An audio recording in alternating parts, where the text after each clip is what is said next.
Hotels Company Limited, IHCL, and its subsidiaries, collectively known as Taj Group, is one of Asia's largest and finest group of hotels.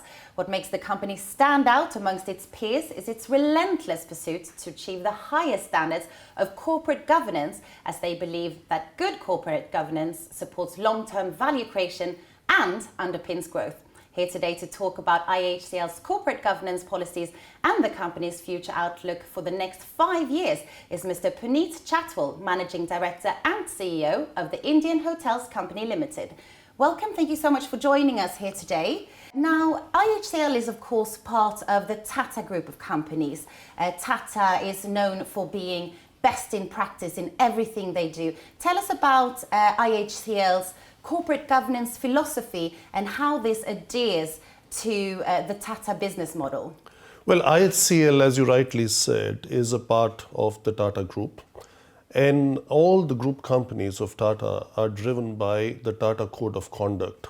And that is really, built around communities, built around the society, built around stakeholders, and built around very, governance-driven business model, which is sustainable over centuries. And that's what makes Tata Group companies very unique. And that's how we are celebrating this year, 150 years of Tata Group. At the same time, we are celebrating 115 years of Indian Hotels. And Indian Hotels has benefited, like other group companies, from what we call the Tata Business Excellence model. And Tata Business Excellence model is all about putting processes, systems in place which are not driven by cyclicality in business. So it's all about doing the right things over the medium and long term and over generations. Now, you took over the helm at IHCL just over a year ago. Tell us about the steps you've taken to develop the company's corporate governance strategy. Well, I think I've been very blessed to be driven into this role at the right time, I would say. Mm-hmm. And together with the management, we did really three basic things. We aligned what we call our strategy, Aspiration 2022, together with the governance model, and inculcated parts of that governance at all levels of management. The second thing which we did was we created a kind of a culture that it was needed to achieve the aspiration, to put the aspiration into execution. So we spread a culture of openness. We spread a culture of, not giving up. We spread a culture of wanting to achieve what we had possibly missed out on in the last 5 to 10 years, and the culture of daring to be different. So I think these two were the key elements. And the third thing was obviously putting in all the governance practices from related party transactions to anything which leads to good governance is something that the entire management is focused on and drives relentlessly every day at our workplace. Now, effective communication is critical in order for corporate governance to succeed. Tell us about your stakeholder engagement strategy and the importance of having an open dialogue. Well, one of the things which has really helped us over the last 12 months is what you're calling, what you asked me just now about openness. Yes. I would also link it to transparency. So what we did was, with all the stakeholders, we did our first ever capital market day in which we articulated the strategy of the company. What is it that Aspiration 2022 is about? I went on the video and sent a video message to all the employees. Our capital market day was telecast live for all employees. They could log in and listen to what our strategy is about, how we are going to go about it, how we want to achieve it, and where we stand against it. Then we started doing cultural updates. Every quarter we have a strategy meeting with the top 40 of the company, followed in the next quarter by a culture meet. So as we think that both go hand in hand, you cannot achieve the strategy without culture. And if you don't have the culture, you will never achieve your aspiration that you've set out to achieve in the first place. So I think all this is not possible if you're not open and transparent. And I think that has been inculcated in all the stakeholders, and also the encouragement to speak up. If you have a good idea, speak up. If you think you have something to say, speak up. And that is actually helping us transition into a very good organization. Now, gender board diversity is a relatively new concept in India. Tell us about the progressive steps that IHCL is taking in order to give more women a voice on the board.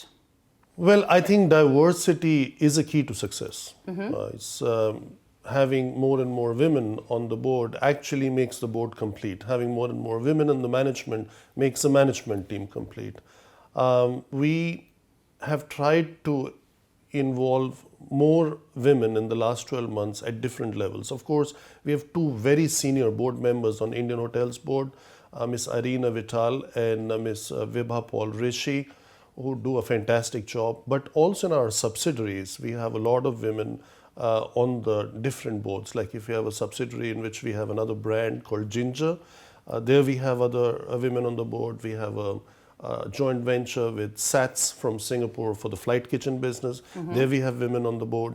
But I also feel very good that I was able to promote, with the help of our board, one of our first managing directors and CEOs of one of our subsidiary companies called the Roots Corporation. We have recently promoted two of my colleagues in senior vice president positions who are women. And I think this thing is going to even increase as we grow our footprint, as we grow our portfolio. I think more women will get chances. And I think it's just very important to have diversity in management and diversity in boardrooms to be an ethical company which is driven by values and culture. Now, in order to grow IHCL's portfolio, you've come up with a 5-year plan. Tell us about it.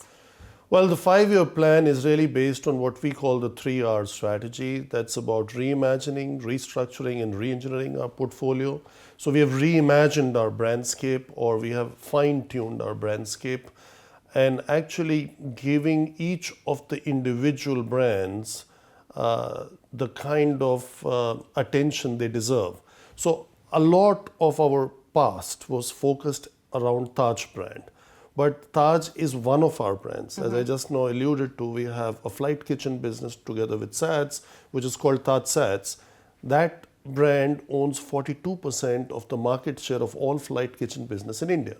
So we are giving importance to Taj SATS, also the future of Taj SATS, into different brands it could have in the non-aviation business, like many other companies in this business, like our partner SATS in this business.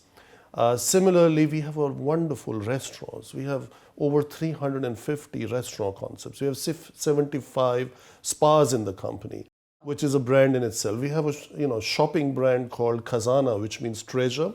So there are a lot of brands, and building value in each of these brands was a part of reimagining, restructuring our balance sheet, bringing down the debt, and re-engineering our business model so we are more fit for the future and less volatile as a company. And I think working on these 3 R's has become the key focus of the management, and we report on our strategy on a quarter-on-quarter basis. So as we are a publicly listed company, we announce our quarterly results, which we just did last week, and then we kind of compare it to what we said we will do in Aspiration 2022 and where we stand against it. And the major the result of this is going to be, besides a 3R strategy, the outcome has to be 30% growth in our portfolio over 5 years, right, in the number of hotels, and 800 basis point EBITDA margin expansion. And I think that is a key. So when we started, we were at 17%, and we want to end the business cycle at 25%. And we are quite confident that already this year we'll go north of 19%. So very much on track and very much focused on driving strategy and the culture to achieve the results. Great news for your shareholders. And looking at Indian hospitality in general, do you think it's already reached a significant global mark, or is there still some way to go? Actually, it's just started. Right. I think we are the only group that can claim to be global because we have presence in San Francisco, we have a hotel in New York, we have hotels in London, we have a hotel in Cape Town, and we have hotels in Asia, of course, in Sri Lanka or in Maldives or in Malaysia. And of course, majority of our footprint is on the Indian subcontinent. Of course. So I think we've just started, and it will take some time, as our key focus is still to have 80% of our portfolio growth in the Indian subcontinent, because we want to maintain, defend, and take our leadership position as the largest Indian hospitality company to a different level. But at the same time, we want to grow selectively in international destinations that especially fit in with the Taj brand. And do you have any others in mind that you're looking at the moment in terms of the global expansion? We have a hotel under development at London Heathrow, which will make it our third property in London. We have a hotel in development in Mecca. We have 4 hotels, 1 in operation and 3 in development in Dubai. The second one is opening in 4 months' time. The third one will open in 9 months' time. And the fourth will take a few years to open. We just signed that one. We are also opening very shortly in Kathmandu in Nepal. So I think the going is okay, and we are slowly and steadily making progress also on the international front. Finally, I understand that there's a lot of focus on sustainability at IHCL. Tell us what you're doing when it comes to that area. We are doing a lot of things on sustainability. Actually, Tata Group is known for, servicing the community. As I said, community for all Tata Group companies is at the center of any strategy, service to the community. So, and that comes in different forms, whether it comes in the form of sustainability, or it comes in form of social service, or it comes in form of leading by example on different fronts. So we do a lot of that. We have already helped more than 25,000 underprivileged children, and 80% of them have been placed in a job world. We have a Taj Public Welfare Trust, which was formed in the aftermath of the terror attack in Mumbai, 26/11, which will be 10 years in a week from now. And then we also are into renewable energy. We are into neutralizing carbon footprint. So there is a lot of measuring how much electricity is consumed and how much other energy is consumed, and better ways of doing business, better sustainable ways of building hotels so that they consume less energy. This is kind of a part of our day-to-day job. It's not something we do like once and then we don't do it. We even provide support to a lot of people, artisans, what we call in India. More than 100 of them are kind of employed directly or indirectly by us to, let's say, do a sari for sales in our khazana shops, I mentioned to you before, or for the uniforms of the ladies' staff. So there is, which we call the Banaras weavers. So there is a lot of initiatives that we have taken within the Tata Group, and especially within Indian hotels, to do a lot of sustainable work. Mr. Chhatwal, thank you very much for your time. Thank you. Thank you for having me.